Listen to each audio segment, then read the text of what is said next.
Hi friends, welcome to வியா vlogs. Summer ஆரம்பிச்சிருச்சு. ஒரு ட்ரிப் போகலான்னு சொல்லிட்டு ஹியூஸ்டனுக்கு பிளான் பண்ணோம். போகிற வழியில் டிராஃபிக்கெல்லாம் தாண்டி போகிறதுக்குள்ளே ரியான்ஷி தூங்கிட்டா. நல்ல வேலை அவள் தூங்கினால ஒரு 2.5 மணி நேரம் அப்படியே ஓடிடுச்சு. ஒரு 6 மணி ஈவினிங் வந்துட்டு ரெஸ்ட் ஏரியாவில் பிரேக் எடுத்தோம். இங்கே லாங் ட்ராவல் பண்ணுறோன்னா ரெஸ்ட் ஏரியாஸ் நிறையா இருக்கும். டீ பிஸ்கெட்லாம் கரெக்டாக பிளான் பண்ணிட்டு வந்தனால டக்குன்னு டீ சாப்பிட்டுட்டு அதுக்கப்புறமா எங்களோட டார்கெட் வந்துட்டு மீனாட்சி அம்மன் கோவில் தான். மீனாட்சி அம்மன் கோவிலுக்குள்ளே ஜென்ஸு ஷார்ட்ஸ் போட்டிருந்தா அலோட் கிடையாது. ஸோ அதனால் காரை விட்டு இறங்குறதுக்குள்ளேயும் நம்ம ட்ரெடிஷ்னல் வேரில் மாறிடணும்னு சொல்லி சிரிச்சிட்டு இருந்தாங்க. ரியாவும் அழகாக பட்டுப்பாடை போட்டுக்கிட்டா கோவிலுக்கு போகணுன்னு சொன்னோன்னே. வீக்கெண்ட்ஸில் 9 o'clockலாம் க்ளோஸு. ஸோ நாங்கள் அதை டார்கெட் பண்ணி சீக்கிரம் வர மாதிரி இருந்தது. கோவிலுக்குள்ளே ஒரு 7:30க்கெலாம் உள்ள ரீச் ஆகிட்டோம். அப்பவே பாருங்கள் எப்படி சூரியன் இருக்கு. நம்ம ஊர்லலாம் 6:30க்கெலாம் சன்செட் ஆயிரும்ல, ஆனால் இங்கே அமெரிக்காவில் 8:30 மணி ஆகும் சன்செட் ஆகிறதுக்கு. இங்கே மோஸ்ட் ஆஃப் த கோவில் ஒரு பெரிய ஹால், அதுக்குள்ளே சாமிலாம் வச்சுருப்பாங்க. இந்த கோவில் ஸ்ட்ரக்சர்லேயே கோவில் இருக்கிறது வந்துட்டு ரொம்ப கம்மியான கோவில் தான். மதுரையில் எப்படி மீனாட்சி அம்மன் கோவில் ஃபேமஸோ அதே மாதிரி ஹியூஸ்டன்னாலே மீனாட்சி அம்மன் டெம்பிள் ரொம்ப ஃபேமஸ். வீடியோ அலோடா இல்லையான்ற டவுட்டோடே இருந்தேன், ஆனால் வீடியோ எடுக்க விட்டாங்க. உங்களுக்காக மீனாட்சி அம்மன் கோவிலோட தரிசனம்.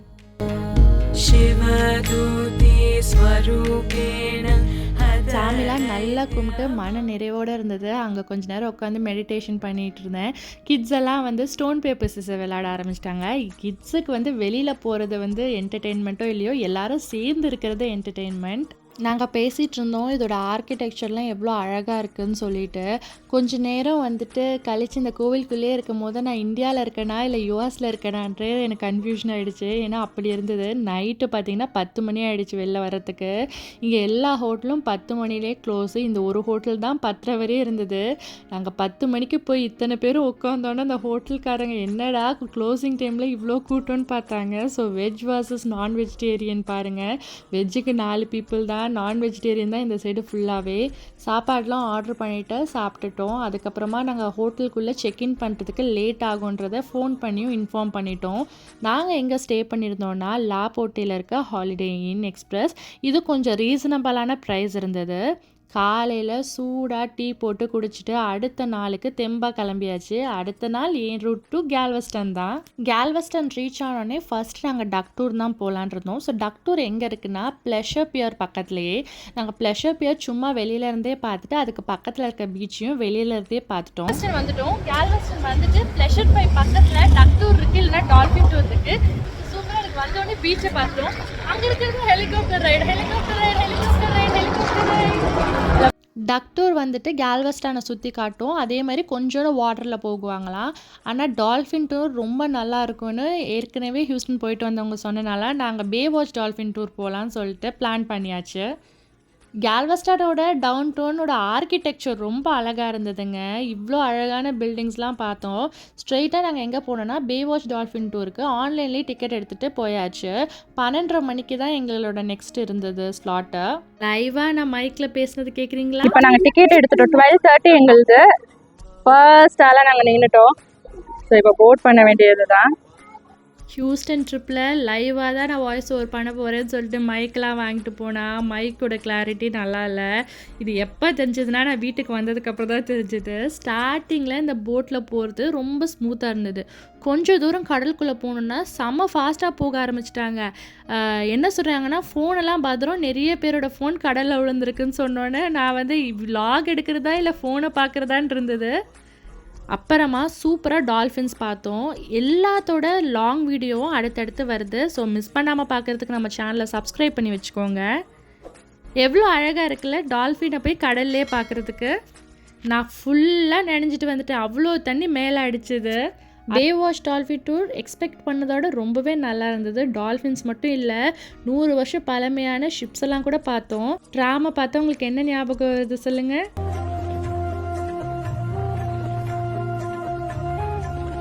சாப்பாடு டைம் ஆகிடுச்சு. சூப்பரான பிளேஸ் கண்டுபிடிச்சாச்சு. பே வாட்ச் பார்க்க வந்தீங்கன்னா சாப்பிட்ணுன்னா லிண்டேல் பார்க்குக்கு சாப்பிடுங்க. பிகாஸ் இங்கே நிறைய ஸ்பேஸ் இருக்குது. சாப்பாடு எடுத்து வந்துருந்தா நாங்க ட்ரிப்பு பிளான் பண்ணுறதுனாலே மதியானம் வந்துட்டு நாங்களே ஏதாவது சாப்பிட்றதுக்கு பிளான் பண்ணிருவோம். ஸோ ஒயிட் ரைஸ் வச்சுட்டு எல்லா வகையான தொக்கும் எடுத்துட்டு வந்துட்டோம். கிட்டத்தட்ட வந்து என் ஃப்ரெண்டு ஒருத்தங்க புதினா தொக்கு, தக்காளி தொக்கும் பண்ணி கொண்டு வந்திருந்தாங்க. நான் புளி தொக்கு பண்ணி கொண்டு வந்திருந்தேன். அப்புறம் வத்த குழம்பு மிக்ஸு கடையில வாங்கியாச்சு. வெறும் சாதம் வச்சா போதும். லஞ்ச் முடிஞ்சது. செம்ம பசி. காலையில பிரேக்ஃபாஸ்ட் வந்துட்டு இங்கிலீஷ் பிரேக்ஃபாஸ்ட் தான். அது சாப்பிட்டுட்டு நம்ம சாப்பாடு சாப்பிட்டா தான் திருப்தியா இருந்தது. ரியான்ஷி சாப்பிட்டதுக்கப்புறம் அவள் வேலைய ஆரம்பிச்சிட்டா. இப்போ ரீசெண்டாக ரியான்ஷி ஜிம்னாஸ்டிக் கற்றுக்கிறா. அதனால அவளுக்கு இது மாதிரி பார்ஸ்லாம் பார்த்தா அழகாக ஹேங் பண்ணுறா. அவளுக்கு என்னமோ ஜாலியாக தான் இருக்குது. எனக்கு தான் இதெல்லாம் பார்க்கும்போது வயிற்றுக்குள்ளே சுறுசுறுன்னு இருக்கும். பட் ஆனால் கிட்ஸோட டேலண்ட்டை நம்ம என்கரேஜ் பண்ணி தான் ஆகணும். விழுந்தா என்ன லைட்டாக அடிப்பட தானே போகுது அப்படின்னு சொல்லிட்டு அவங்க டேடி சொல்லுவாங்க. பட் ஆனால் இதில் அவளுக்கு கொஞ்சம் டேலண்ட் இருக்குது. ஜிம்னாஸ்டிக்கும் ரொம்ப நல்லா பண்ணிகிட்ருக்கா ரீசெண்டாக. நெக்ஸ்ட்டு வந்து நாங்கள் ஃபெரிக்கு கிளம்பியாச்சு. ஃபெரிக்கு ரொம்ப க்யூ இருக்கும்னு நினச்சோம். ஆனால் அந்தளவுக்கு கிடையாது. கொஞ்சம் தான் இருந்தது. ஃபெரின்றது நம்மளோட காரை கப்பலில் ஏற்றி அந்த கப்பலோடு நம்ம இன்னொரு இடத்துக்கு ட்ராவல் பண்ணுறது. இதை வந்து நம்ம 96 மூவியில் வந்துட்டு ஒரு பாட்டு வரும். அந்த பாட்டில் வந்துட்டு விஜய் சேதுபதி அவங்க வந்துட்டு இந்த ஃபெரியில் போகிற ஒரு சீன் காட்டுவாங்க. நாங்கள் நிஜமாலே ஃபெரியில் போகிறோன்னொன்னே அதுதான் ஞாபகம் வந்தது. ரொம்ப எக்ஸைட்டிங்காகவும் இருந்தது. இந்த ஃபெரி எங்கேருந்து ஆரம்பிக்குதுன்னா கேல்வெஸ்டான் டு பொலிவியாட் பெனின்சுலா. இது ஒரு அப்ராக்சிமேட்டில் 18 to 25 மினிட்ஸ் ட்ரிப்பாக இருக்கும். காரை நிறுத்திட்டு ஷிப்பை ஆரம்பித்தோடனே வெளியில் வந்துக்கலாம். நாங்கள் மேலே போய் பார்த்தோம். அந்த இடத்துலேருந்து இந்த இடத்துக்கு வர்றது தான் வந்து இதோட ட்ராவலே. நிறைய சீகல்ஃப் இருந்தது. ஃபோட்டோஸ் எடுத்தோம். கிட்ஸு வந்துட்டு மேலே அழைச்சிட்டு போயிட்டு எல்லாம் காட்டிட்டு சேஃபாக கீழே இறங்கிட்டோம். மேலே ஏறும் போது கூட அந்த படி இவ்வளோ ஸ்டீப்பாக இருக்குன்னு நாங்கள் கவனிக்கல. கீழே இறங்கும் போது அந்த படியை பார்த்தாலே எனக்கு தலை சுற்ற ஆரம்பிச்சிருச்சு. அவ்வளோ செங்குத்தாக இருந்தது படி. இந்த ஃபெரி ரைடு வந்து ஃப்ரீ தான், காஸ்ட் கிடையாது. நிறைய பேர் நடந்து வந்தே வந்து இந்த ஃபெரியில் ஏறிடுவாங்க. அப்புறம் அங்கே இருக்கிற இடத்துல வந்து இறங்கிடுவாங்க. இது ஒரு டிரான்ஸ்போர்ட்டேஷன் மாதிரி லோக்கலில் இருக்க பீப்புள் யூஸ் பண்ணிகிட்ருக்காங்க. 2 சைடு எவ்வளோ கார் நிறுத்திருக்காங்க பாருங்கள். நாங்கள் இறங்கின உடனே இந்த இடத்துக்கு நாங்கள் ஏன் வந்தோன்னா கிறிஸ்டல் பீச் பார்க்கலாம் தான் வந்து எங்களோட பிளான். கிறிஸ்டல் பீச்சில் குளிக்கிறதும் எங்களோட பிளானாக இருந்தது. ஆனால் ஒரு 2 நாளைக்கு முன்னாடி தான் ஹரிக்கேன் வந்தனால என்னாச்சோன்னு தெரியல. எல்லா கடல்லையும் வந்து ஒரு மாதிரி கலங்கின தண்ணியாகவே இருந்தது. வார்னிங்கே வச்சுருந்தாங்க, பாக்டீரியா லெவல் கொஞ்சம் அதிகமாக இருக்குது, காஷியஸாக இருங்கன்னு சொல்லிட்டு. ஸோ நாங்கள் குழந்தைங்களாம் வச்சுருக்கனால ரிஸ்க் எடுக்கிற விரும்பலை. கடலை இங்கேயும் பார்க்க தான் செஞ்சோம். காலையிலையும் கடலை பார்த்தோம், இங்கேயும் கடலை நின்று சும்மா பார்த்துட்டு சரி வேறு பிளான் போட ஆரம்பிப்போம்னு சொல்லிட்டு கார் எடுத்துகிட்டு திரும்பியாச்சு. இதெல்லாம் முடிக்கிறதுக்கே ஈவினிங் 5 ஆகிடுச்சு. பீச்சில் தான் குளிக்க முடியல.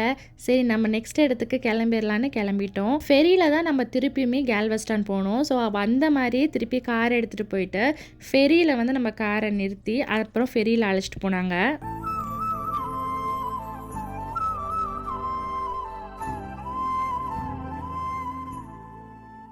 எனக்கு ட்ரிப்பில் பெஸ்ட்டு பாட்டே நல்ல சீனிக் வியூவில் எனக்கு பிடிச்ச சாங்கை கேட்கணுன்ட்டு. ஸோ ஸ்பாட்டிஃபைல எல்லா சாங்கையும் டவுன்லோட் போட்டாச்சு. மோஸ்ட்டாகவே டே டைமில் நான் ஹாரிஸ் ஜெயராஜோட ஹிட்ஸ் கேட்பேன். நைட் டைமில் ஏதாவது வந்து ஏஆர் ரஹ்மானோட மெலடிஸ் கேட்பேன். எம்மா போர்டு வாக் வந்துட்டோம். ஸோ ஒரு 7 o'clock ஆகிடுச்சு வரதுக்கு. இது 11 o'clock வரையும் ஓப்பனாக இருக்கிறனால எங்களுக்கு கொஞ்சம் டைம் இருந்தது எக்ஸ்ப்ளோர் பண்ணுறதுக்கு. கெமோ போர்டு வாக்குள்ளே சும்மா வாக் பண்ணி பிளேஸை எக்ஸ்ப்ளோர் பண்ணுறது ஃப்ரீ தான். பட் ரைட்ஸுக்கெலாம் நம்ம டிக்கெட் எடுக்கணும். இண்டிவிஜுவலாகவும் டிக்கெட் எடுக்கலாம், இல்லைனா குரூப்பாகவும் எடுத்துக்கலாம். குரூப்பாக டிக்கெட் எடுக்கிறது தான் வந்து கொஞ்சம் காஸ்ட் எஃபெக்டிவாக இருந்தது.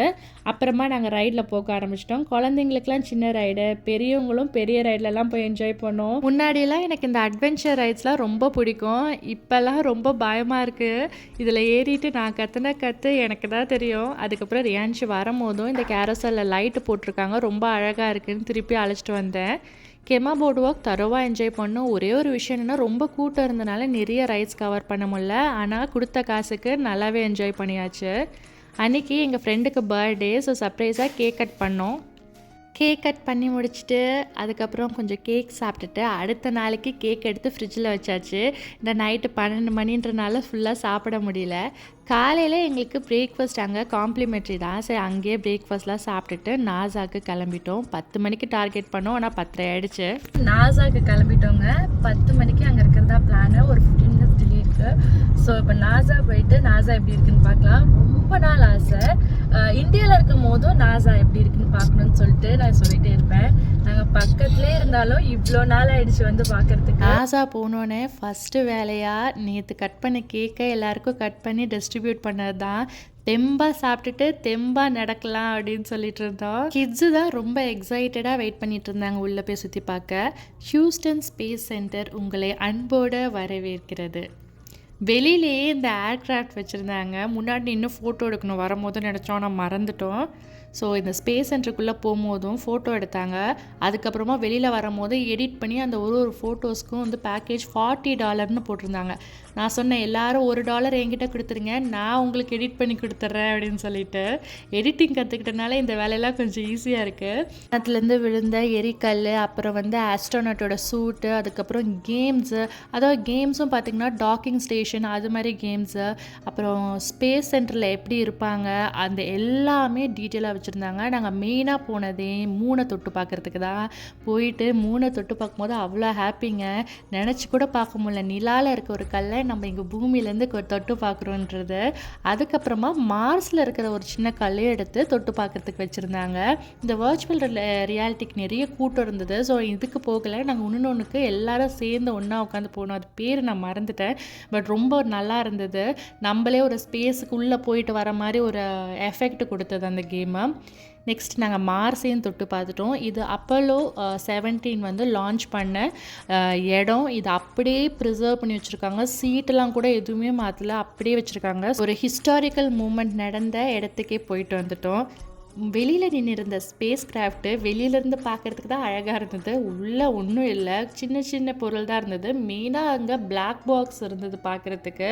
ஆனால் அதுக்கு தான் கூட்டம் அவ்வளோ இருந்தது. 3 மாடிக்கிட்ட கூட்டத்தில் ஏறி நின்று பார்த்துட்டு வந்தோம். கிறிஸ்டல் கிளியர் லேக்கில் தான் நாங்கள் எங்களோட லஞ்ச் முடிச்சுட்டு அதுக்கப்புறமா டாலஸ் கிளம்பியாச்சு. வெயில் செம்மையாக அடிச்சிச்சு. நான் என்னென்ன காமெடி பண்ணேன் நீங்களே பாருங்களேன். மூஞ்சில் வெயில் அடிக்குதுன்னு சொல்லிட்டு ஃபஸ்ட்டு சன்ஷேட் எடுத்து விட்டுட்டு கூலர்ஸ் எடுத்துகிட்டு அதுக்கு மேலே என்னோடய பவர் கிளாஸை போட்டேன். என் ஹஸ்பண்ட் கேட்டார், நான் தானே வண்டி ஓட்டுறேன், உனக்கு எதுக்கு நல்லா கண்ணு தெரியணுன்னொன்னே நான் சொன்னேன், எனக்கு ரோடு நல்லா தெரிஞ்சால் தான் வண்டி கரெக்டாக போகிற மாதிரி இருக்குது அப்படின்னு சொல்லிட்டு இருந்தேன். ஒரு 2 ஹார்ஸ் டிரைவுக்கு அப்புறம் ஒரு குட்டி பிரேக் ரெஸ்ட் ஏரியாவில் எடுத்தோம். காலையிலே டீ போட்டு வச்சுருந்தோம், அது சூடாகவே இருந்தது. ஸோ டீ குடிச்சிட்டு குழந்தைங்களாம் கொஞ்சம் ஸ்ட்ரெச் பண்ணிவிட்டு திருப்பியும் நாங்கள் கிளம்பிட்டோம். ஒரு ட்ரிப்புலேயும் நாங்கள் வரும்போதே ஏதாவது ஒரு திகிலான சம்பவம் நடந்துருது. கொலரேடோ சீரிஸ் பார்த்துருந்திங்கன்னா தெரியும் எப்படி நாங்கள் ஸ்னோவில் மாட்டினோன்ட்டு. இங்கே ஒரு ஐசோலேட்டடான பெட்ரோல் பங்க்கில் எங்கள் பாவாவோட கார்டு மட்டும் ஸ்டக் ஆகிடுச்சு. எல்லாரோட கார்டும் வந்துருச்சு, எங்கள் கார்டு ஸ்டக் ஆகிடுச்சு. அது ரொம்ப டேஞ்சரான இடமா இருந்தது. ஸோ உடனே நாங்கள் என்ன பண்ணோன்னா கார்டை பிளாக் பண்ணிவிட்டு காருக்குள்ளே ஏறி கிளம்பிட்டோம். பெட்ரோல் அங்கே போடலை. ஸோ சேஃபாக நல்லபடியாக டாலஸ் வந்து நாங்கள் ரீச் ஆகிட்டோம். இன்னொரு வீடியோவில் பார்க்குறதுக்கு மறக்காமல் சப்ஸ்கிரைப் பண்ணிடுங்க.